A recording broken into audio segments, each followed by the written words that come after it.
Konnichiwa minasan, Hirito desu, and welcome back to another video. Guys, the traitor of UA has finally been revealed. Now, if you're already here, then it means that you're already good with spoilers because you're watching this video. So yeah, spoilers are in this video.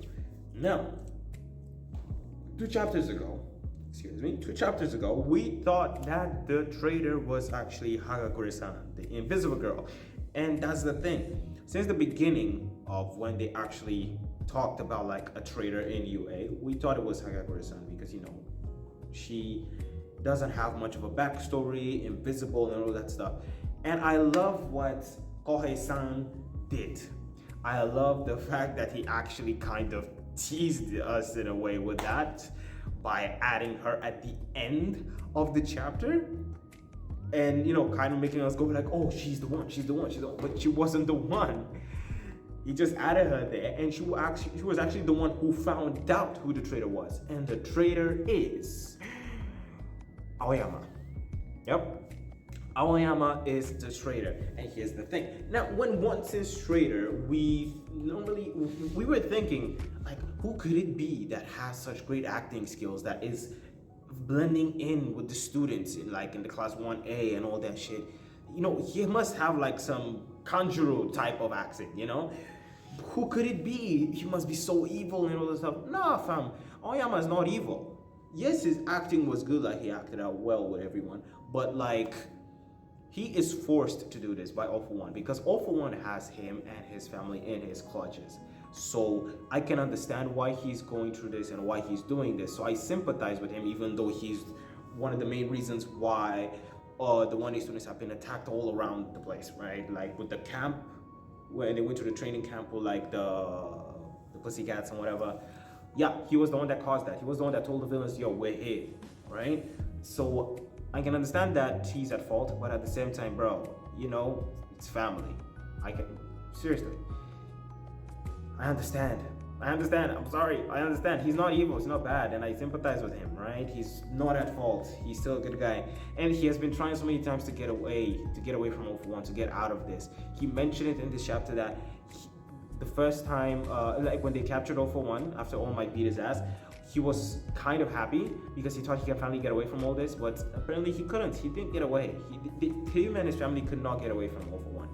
And we also understand that he got his quirk from All For One, which kind of, you know, brings me back to two different things. Number one, All For One said that his goal at the beginning was to give quirks that are compatible with a person's body.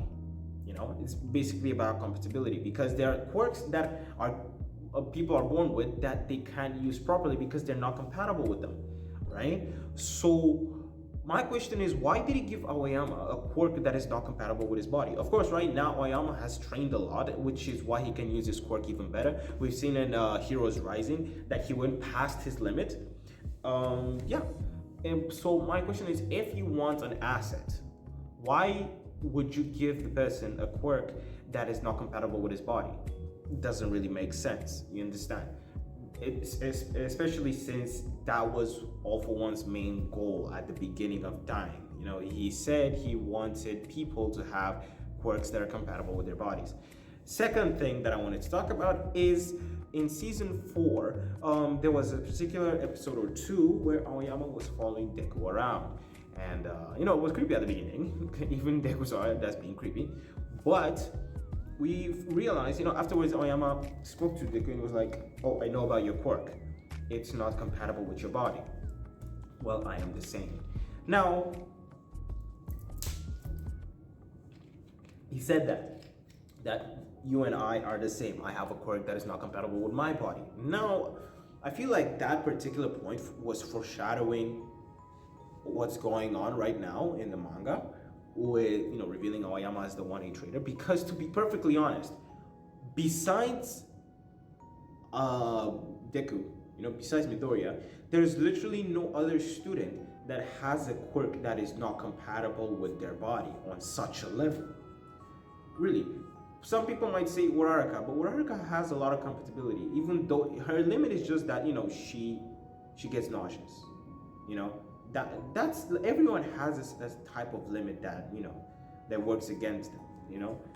That's normal. But Aoyama is different. Aoyama is literally the only one besides Midoriya that has a quirk that is not compatible with their body. Because literally, Deku has to go at specific percentages when he's fighting, while Aoyama needs some sort of belt that helps him out. Because he said that sometimes his laser beams, they pour out. So literally, Aoyama is the only one besides Deku that has such a bad quirk that is not compatible with their body. Everyone else is fine. Everyone else is fine except for him. And I felt like we didn't really look into that well enough.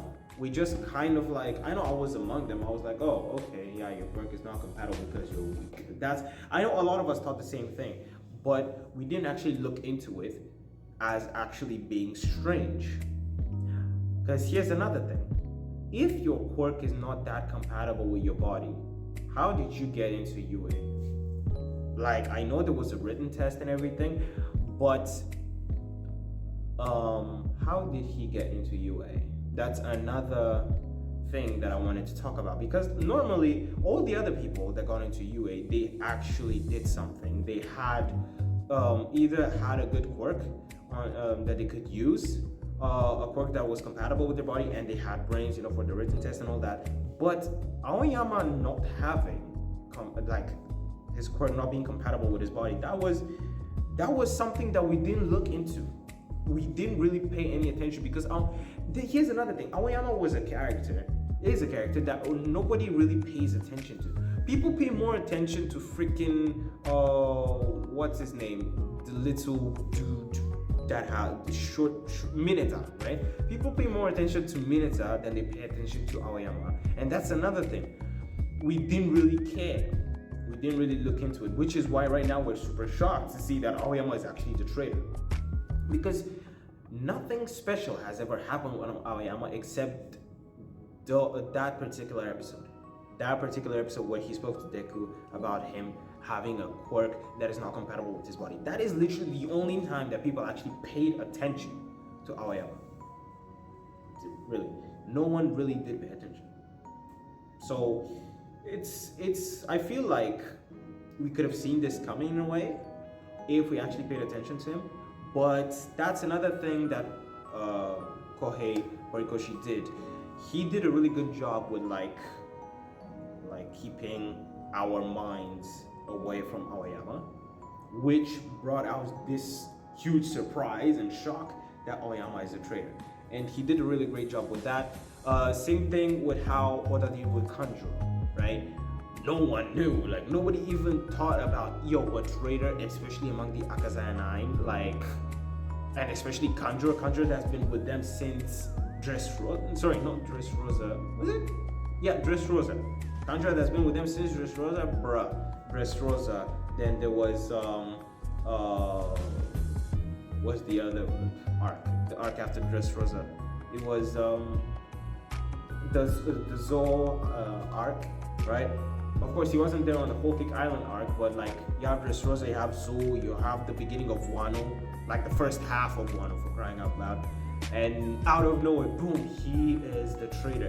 He had such great acting skills, that shit got me, it was unexpected. It's the same thing with Aoyama. We never saw it coming. Same thing with Kanjuro, same thing with Aoyama. And I feel like Kohei Horikoshi did a great job with this. Did an amazing job.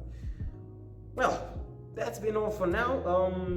I'm trying to see what's gonna happen next, because Deku also found out, he was there with Hagakure when they found out about Aoyama. Aoyama, at this point, he wants to kill himself because, he's gone. Okay, he is, he's shattered.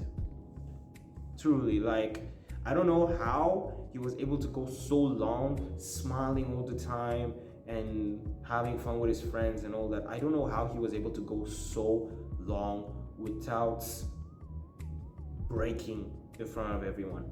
Even the festival where they sang in that concert, he was having so much fun with them and enjoying life.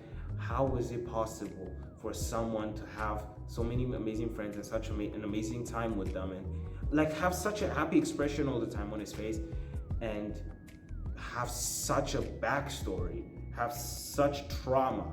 Like he's living through so much trauma right now.